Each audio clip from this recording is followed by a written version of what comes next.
Welcome to this tutorial video. The goal of this video is to show you how to navigate in the Theatre Manager screen.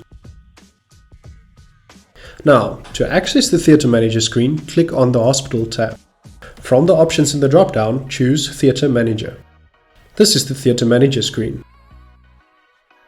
In this screen, you will be able to see your theatre list, theatre bookings for a selected theatre list, and different filtering options. This is also where you add new theatre lists by clicking on the Add Theatre List button. Let's start with the theatre list filter in the top left corner of the screen.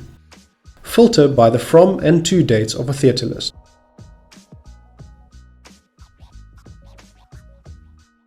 Once you've chosen your filtering dates, click on the Refresh button. Underneath the theatre list filter is your theatre list. If you have more than one diary, the theatre list will be sectioned by each diary that has a theatre list added to them. The diary's name will display at the top of each separate theatre list.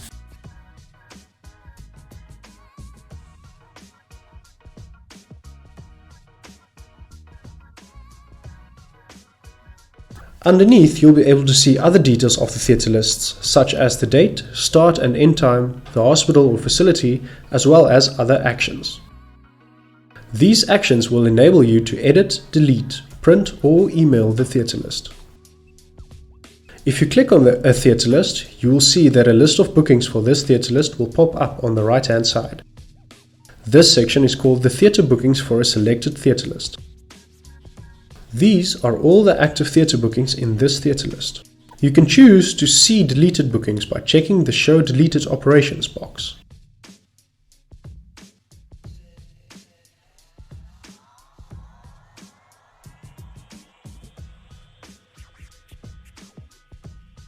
Once you're done in the Theatre Manager screen, click on the Diary tab to return back to the diary.